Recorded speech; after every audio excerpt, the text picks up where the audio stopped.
It seems like it's every other day that Trump releases a new policy that saves us, the taxpayers, more money. But, of course, the ruling class does not like that. Not only because of the fact that it puts more money in our pockets, but it also makes businesses more money instead of the government, which means the government has less money to give to their friends. Trump, to date, has come out with numerous tax policies like no tax on tips, which Kamala Harris stole, no tax on Social Security, which Kamala Harris might even steal, no tax on income, and just recently, a new tax credit for family caregivers. This is the biggest thing that we can do because it allows us to keep our family together instead of sending Grammy to the nursing home. The choice is becoming clearer and clearer.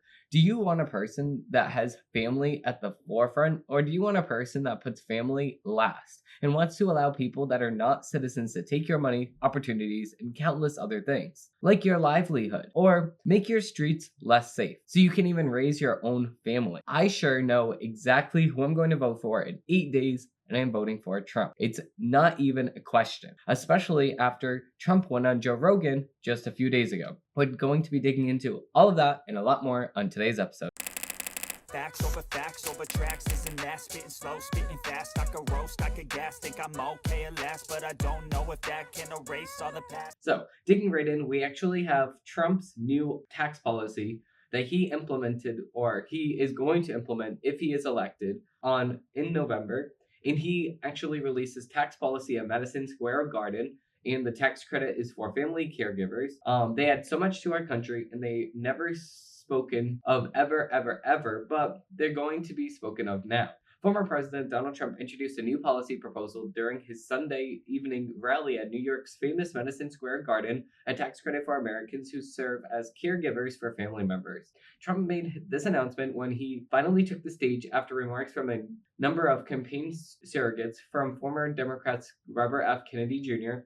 and Tulsi Gabbard to his running mate Senator J.D. Vance. He said that it was time to recognize those who gave of themselves to care of ailing family members. And I completely agree with this. Quote, I am announcing a policy today that I will support a tax credit for family caregivers who take care of a parent of a loved one. It's about time that they're recognized, right? He said as the crowd cheered. And they had so much to our country and are never spoken of, ever, he continued. But they're going to be spoken of now. Thank you all very much. The former president also mentioned another policy where he'd support, namely the death penalty for a legal immigrant convicted of killing any American citizen or a law enforcement officer. Quote, I am hereby calling for the death penalty for any migrant that kills an American citizen or a law enforcement officer, he said, prompting even louder cheers in chants of USA, USA, USA. Trump opened his remarks on Sunday evening with a throwback to former President Ronald Reagan, asking the audience to say whether or not they are better off today than they were 4 years earlier. I'm thrilled to go back in the city I love, and thousands of proud, hardworking American patriots here with me. We are all together. We have always been together. And I'd like to begin by asking a very simple question. Are you better off now than you were 4 years ago? And they shouted, no. And I completely agree with this. Look at every single aspect. I will break down all of these aspects. Number one, are you better off with job opportunities now than you were 4 years ago? No, you are not. If you want a job, everybody says that they're hiring, but they don't have the actual money to hire because everything has gone up through the roof. All the expenditures that restaurants have to, not just restaurants, but every single business in America has to pay, went through the roof. So now all the supplies are astronomically increased in prices. You have to pay for all those. You don't have the money to buy services to get more workers, or you don't even have the money or the resources to get new workers. So everybody says that they're hiring because everybody needs the help, but they don't actually want to hire these people because of the fact that, again, the minimum wage has also increased. So why would you pay a person that is entry level at the same amount that you would pay a person that is experienced in this job, in this field for years and years and years? So this puts everybody in the entry level position in a hard place because now you don't have the opportunity to actually go and get this job because of the fact that they don't want to hire you because you don't have the experience, but you can't get the experience until they hire you. So it goes full circle, and it's going to keep doing a loop-de-loop until we have no young people in the workplace anymore. That's exactly why the minimum wage is the worst thing that we can actually implement in our society. Minimum wage is for entry-level positions only. You're not supposed to live off of minimum wage. Of course not. 1 million Americans out of the total workforce are on minimum wage. That's it. 1 million Americans. Yes, that's a lot of people, but it's not nearly the same amount of people that are on regular salary jobs or regular hourly wages without minimum wage even included into that. Servers, all these other people, delivery drivers, Uber drivers, Uber Eats delivery, and so many different people are not on minimum wage because of the fact that they make way more than minimum wage, so they don't need minimum wage implemented. And again, minimum wage is just ruining the total workforce. Like I said, these companies do not want to hire this entry level position to a person that has entry level trade or skills when they can just hire a regular person that's been working in the force for so long that has a lot of experience for the same exact wage. So it's an unfair playing ground for everybody involved. Let me see here. Yeah, of course. So this policy that he implemented will be great because of the fact that, like I said, it's going to make sure that families stay together longer instead of giving your family members over to a nursing home. So again, this is a very helpful situation. This is a very helpful thing. And this is easily one of the better things that Trump has implemented in recent time because of the fact that it's revolving around family, and family is one of the most important things that we could possibly have. So, like I said, Trump actually joined Joe Rogan, and on the Joe Rogan podcast, he was talking about so many different things. The way that Joe Rogan does things is very interesting though, because he gets the inside scoop of exactly what you think, exactly what people are thinking, and he's like, no, listen, you dodged the question, I want to ask you again. And he does not fall for any of this BS that politicians want to tell him. So he's like, nope, this is the question, answer it again. There's a couple of times that Trump and him were having a conversation, and Joe Rogan said, well, actually, as much as I want to talk about that, how about we go back to this? And it's not like Trump was trying to dodge the question. It has something to do with the question, but at the same exact time, Joe Rogan has a specific question that he wants to ask, and he can get into the other stuff afterwards. Okay, so this article is from the New York Post. Joe Rogan reveals why he finally agreed to interview Trump on his podcast. Now, Joe Rogan has came out and said, listen, I also invited Kamala Harris onto my show if she wants to come, but the option is still open to both of them. I want to interview both of them. And of course, I don't see any incentive for Kamala Harris to actually go on Joe Rogan, especially if she goes on 60 Minutes, and 60 Minutes isn't even doing it for her because of the fact that she can't answer a question with a friendly news outlet. Never mind Joe Rogan, which is not a friendly to Kamala Harris whatsoever. Not as unfriendly as Fox News, which the Fox News interview was just crazy because of the fact that there was no playing around whatsoever. Fox News said, nope, this is exactly the question that you're going to answer. You dodged the question again. You dodged the question. Joe Rogan will do the same thing, but it's with 3 hours instead of 20 minutes. So that's the key difference here. Joe Rogan was inspired to have Donald Trump on his podcast when the former president was shot during a rally in Butler, Pennsylvania, claiming the timing was perfect after years of tuning the conversation down. Joe Rogan's admission came during Friday's highly anticipated interview with the Joe Rogan Experience, which saw Trump call the presidency a very dangerous business, and the two discussed a wide range of topics. The UFC commentator turned podcaster referred to Trump's interview with comedian Gio Vaughn on his podcast in August, followed by Trump's running mate, Senator J.D. Vance's appearance on the same show. Is that why you call me to do this? The 45th president asked with a smile. No, Rogan replied. Once they shot you, I was like, he'd got to come on here. It's all about timing. It's all about timing. I think the timing is perfect, he added. The conversation quickly shifted to Trump wound he sustained when 20-year-old gunman opened fire at the July 13th rally, killing firefighter Corey Capistone. It zickered right there. The GOP presidential nominee said showing off the wound behind his ear, it healed up pretty effing good, Rogan said. Friday's interview comes after years of Joe Rogan shooting down multiple chances to have Trump on his program. I've had the opportunity to have him on my show more than once. I've said no every time. I don't want to help him. I'm not interested in helping him. Joe Rogan said in 2022, I'm not a Trump supporter in any way, shape, or form. That's what Joe Rogan said in the past. But of course, after the situations went down, Joe Rogan said, listen, I'll just have him on my show. And he says that the nominee should sit and have a conversation instead. I think you and Kamala, you sit across the table with no one in the room but the two of you. Of course, you're not going to shout at each other. Hopefully, that's the way I would do it. He would explain. And of course, this is exactly what should happen. Within the first 5 hours since it was released on YouTube, it garnered more than 5 million views. Of course, because of the fact that it's Trump and Joe Rogan. Joe Rogan gets an observant amount of views anyway, so never mind the fact that you have Trump on the program also. Now you're having two people that people really like to see and watch on the same exact program. Of course, there's going to be a lot of views, a lot of eyeballs on the show.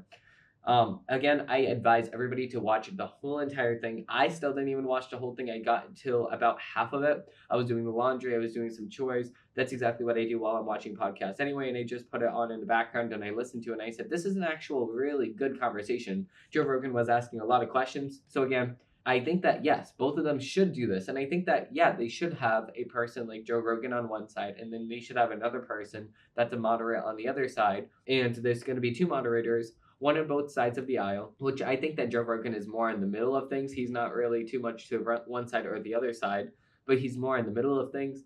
But if somebody really wants, they can get more of a left-leaning person on the moderator's stance. And then there could be two moderators, and then there would be Trump versus Kamala Harris, and they'll just have a conversation for 3 hours. Let's see what actually goes down from that. Instead of a debate where everything is just memorized and your talking points are just memorized and all of that, that's not real. That's not what we can actually tell about you as a person. Instead, that's what you can actually remember as a person, and that's not the same thing whatsoever. So, with that being said, we do have another article from the Daily Wire. We have Kamala Harris tries to laugh off hot mic moment at a bar with Gretchen Whitmer. So, Vice President Kamala Harris got caught on a hot mic while chatting with campaign surrogate Governor Gretchen Whitmer, and then tried to laugh it off after she appeared to admit that her team was struggling to reach male voters. Of course. So what do you really think is going to happen if you tell all of your voters that men suck and men are the worst thing ever and this and that and this and that, all about how bad men are in this aspect, in that aspect, in this aspect, in that aspect? What do you think is going to happen? Men are not going to vote for you. So of course that's bound to happen when you're pushing out all of the potential voters that you have. Again, continuing, Harris who was catapulted to the top of the Democratic Party's 2024 ticket after President Joe Biden was effectively forced out of the race, has continued to poll poorly among male voters despite a series of targeted efforts to mitigate the weaknesses. Sitting down with Whitmer at a bar, Harris seemed to acknowledge the shortcoming before she realized that there were eyes and ears, and cameras and microphones everywhere. So how do you not know this? Like, as a person that am not in the public eye, I still don't say things publicly that I don't want people to know unless it's behind closed doors and I know that the person I'm talking to is not recording. I mean, and it's not even like there's eyeballs on me and I'm being that cautious. So never mind the fact that if I was a politician, I would be even more cautious about saying things out loud that I wouldn't want other people to know. There's some things that I'm like, okay, whatever, this can get out. I don't really care. Long story short, I'll get into a story after. But continuing on my thing here, of course, as a celebrity type or as the vice presidential nominee for the Democratic Party, you would expect that you would realize that there would be cameras and microphones following you around here. Harris, sitting down with Michigan governor for a beer, appeared to tell Whitmer that we need to move ground with men before turning to the camera on her. Oh, I see we have microphones in here listening to everything, Harris said, as she and Whitmer looked around the room. I didn't realize that. So how do you not know? So now you tell us, Harris said. You'll beat my effing words, Whitmer joked. We just told all of our family secrets. Harris started laughing. Harris turned back to Whitmer and said, anyway, it's good to see you. So how do you not know that there's cameras following you? You're the vice presidential nominee. It just doesn't make any sense here. Harris's hot mic revelation followed a number of polls indicating that her campaign is flagging among male voters. In the final weeks of the presidential contest, Harris's team has made a series of efforts to reach out to male voters. Vice presidential nominee Governor Tim Walz participated in a fashion hunt and appeared to on a Twitch stream alongside Rep. Alexandria Ocasio-Cortez, former President Barack Obama, and First Lady Michelle Obama have also hit the campaign trails, speaking to men directly at times in their efforts to push Harris across the finish line. But as CNN Republican commentator Scott Jennings noted, the Obama method of scolding men to get them to comply might not move the needle as much as they might hope so. I don't think that it's helpful to insult a group of people who are not enthusiastic about your campaign, but I think it's what he did today. Jennings said the story tonight is struggling with men. Obama's insulting men, and they're out saying, let's fix it by sending Tim Walz out by and hiring Mitt Romney. It's crazy to me. Okay, so they're thinking about throwing Tim Walz out, but they had a person that they could have chose back before they chose the vice presidential nominee. So they could have chose the governor of Pennsylvania, Governor Shapiro, but they chose not to do that and instead choose Tim Walz. So now they're joking around saying, oh, wait, let's replace Tim Walz. No, you can't replace Tim Walz. You already made your selection. So it just doesn't make any sense here on why you are trying to save yourself when you had the opportunity to save yourself earlier, but you opted not to because of the fact that there was a religious reason on not choosing Governor Shapiro because he's Jewish. Oh, but we're not supposed to say that's the reason. It is the reason. So it just doesn't make sense to me on why we're trying to ignore this fact here. Of course, it's because Governor Shapiro is Jewish. And now she's sitting here complaining because of the fact that she chose Tim Walz. And Tim Walz is disgusting. He's not a good person. He's not a role model at all to men. He lies about every single aspect. So he'll sit here and say, oh, I used to go hunting. I know how to work a gun. And he doesn't know how to load a shotgun, a pump shotgun. How do you not know how to load a pump shotgun? It's just so easy. You put the bullet in there. You open it up, you put 2 bullets in there, and you put it in, and then you pump it, and then you shoot it. There you go. It's so easy, and he doesn't know how to work it. So how are you going to tell me, the person with a firearms license, that you know how to work a gun safer than a person that went through the proper protocols to get a gun license to operate a gun safely, goes to the gun range at least 3 times a month, and you're going to tell me what gun safety is? No, you're not going to do that because you have no idea what you're talking about. And of course, the Democratic Party as a whole does not know what they're talking about. They have never gone to a gun range. They don't see the safety protocols that we have implemented in blue states. They don't know the holes that you need to jump through to actually just get a firearm to protect yourself and your family. But not just that, but just to use the weapon that is our Second Amendment right in the privacy of a gun range. Not even just to use it for protection, but to use it in a gun range. So it's so pathetic. It really is. With that being said, we're going to be digging into the headlines of the week. So digging right into the headlines of the week, we actually have a Federalist article. We have RFK Jr. makes last-ditch effort to withdraw name from blue wall ballots. Former independent candidate and Trump supporter RFK Jr. is asking the Supreme Court to stop Michigan and Wisconsin from election interference. Robert F. Kennedy Jr. plans a campaign stop in Packerland this week on behalf of former President Donald Trump, but his Hail Mary in the United States Supreme Court is successful, would be even bigger win for the GOP presidential candidate in the battleground Badger State. Kennedy is asking the High Court to remove his name from the Wisconsin ballot, overturning decisions by the state circuit court in the Wisconsin Supreme Court. Okay, so you're telling me that a person that does not want to run for the president of America needs to go here and go to the Supreme Court in order to remove his ballot. But in order to actually get his ballot on there, it's harder to actually get his name on the ballot. And then it's even harder than that, which, believe it or not, it was really hard to get him even on the ballot.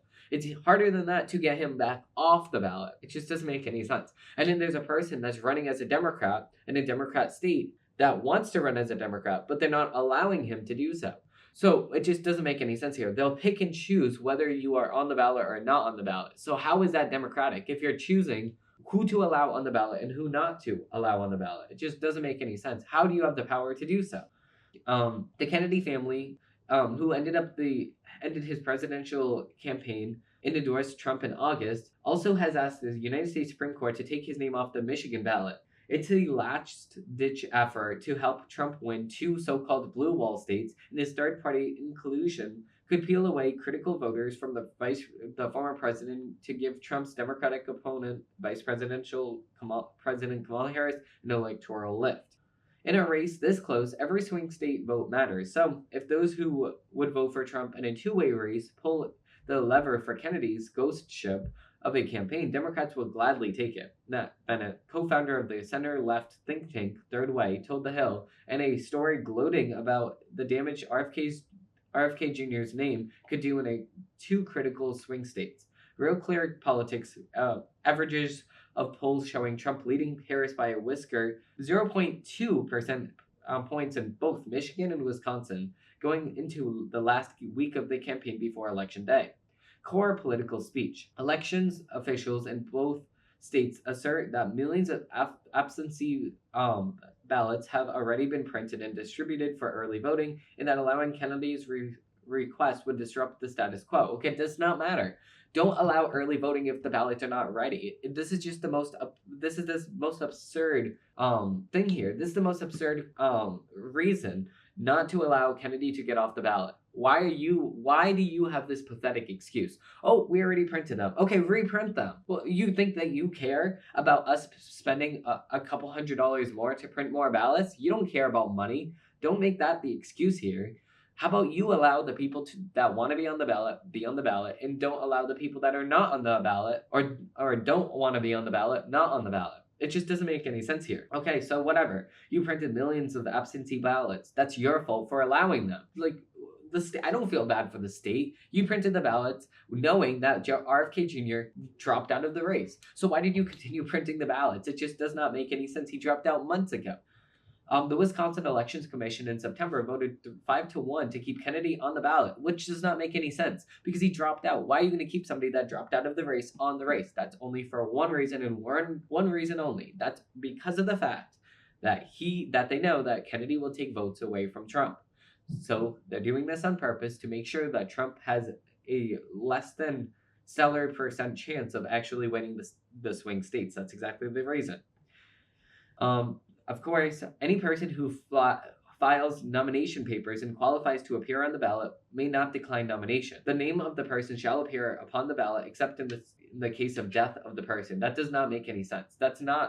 If that is a law, it needs to be changed, because if the person drops out of the race, they should not be on the ballot. It just doesn't make any sense. This is exactly what happened in a city in Massachusetts when a person was actually arrested and he was still on the ballot because people in left-leaning states are so stupid to remove him from the ballot. They didn't even realize to remove him that after he got arrested, he actually won the election. But he obviously couldn't do it because he got arrested. So then it went back and they said, oh, no, he can't win. He got arrested and he actually stole from you guys, the taxpayers, and you still voted for him. So stupid. But Kennedy's legal counsel argues that Wisconsin nomination statute treats third-party candidates differently from major party players, giving the latter an additional month to exit the presidential election ballot, of course.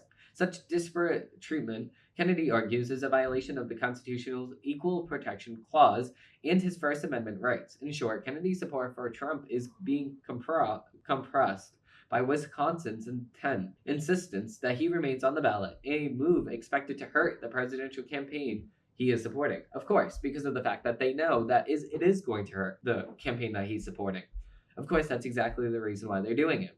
It's RFK Jr.'s absolute right to endorse Donald Trump for president over the past months. He's done that in a myriad of ways all over the country, and especially in critical swing state of Wisconsin. The core filing states in Wisconsin he wants everyone who will listen or vote for Trump to vote for Trump. Vote for him to vote for Trump. That is a core political speech and is protected under the First Amendment. To ensure that message is conveyed clearly without confusion, he has asked for his name to not appear on the ballot in Wisconsin, and he wanted to be clear his endorsement was for Trump. Kennedy has proposed a solution for the problem with printed ballots. Wisconsin law allows stickers to be placed over a candidate's name in cases of death. The same can be done with his name. While RFK Jr. is alive and well, his presidential campaign is dead and buried, of course. The same relief could be a remedy the violation of Kennedy's constitutional rights. The Supreme Court filing states. Okay, so he's going to sit there and place stickers on millions of ballots instead of them reprinting it. Just reprint the damn ballots. If you're going to put a sticker on it anyway, just reprint it. Okay, stop fooling around. Reprint the ballots. if this allows people not to vote early, oh well, like it's your fault for allowing people to vote early in the very first place. Vote on election day. Okay, an election day should be a national holiday, and everybody should have that off of work. That's number one. National holiday, everybody has that off of work. And then number two, early voting should not take place. You vote on election day, and then on top of that, people should know the election results on that day. We did so in 2016 when we found out that Trump was president when I woke up for school the next morning. 2016, I was in 7th grade. So I knew exactly that Trump became president by asking Siri, who is the president of the United States, the morning of, the next day of election day. And it was Trump, of course. And of course, they knew this the day after. But in 2020, they didn't know. And in 2024, they didn't know again. So what's going on here? It's because of the fact that they want to take longer and longer and longer and longer and longer to actually know what exactly is going on here, or to tell the people what is actually going on here. So again, it's because of the fact that they're taking so long to count all these things because they're not doing it. They're not doing it efficiently, and then a lot of people start their conspiracy theories. But I don't blame people for starting to wonder exactly what's happening here. But that's the state's fault for doing so. Florida can do it in one day. We could do it in every single state the same exact day. That's exactly what we did for the whole entire history of America. So, with that being said, we need to do so. We need to do so fast. Our government needs to realize that we're no longer going to fall for their lies or their deceptionist policies or their deception in general. We're no longer going to fall for them. Elections take one day, not weeks and weeks and months and months. With that being said, we're going to do it for this episode of the Demetrius Urijo Show. If you did like this episode and you do want to see more, I do post new episodes of the show every single Monday, Wednesday, and Friday. Thank you all for watching. Thank you all for listening, and I hope they have a great rest of your day. Bye.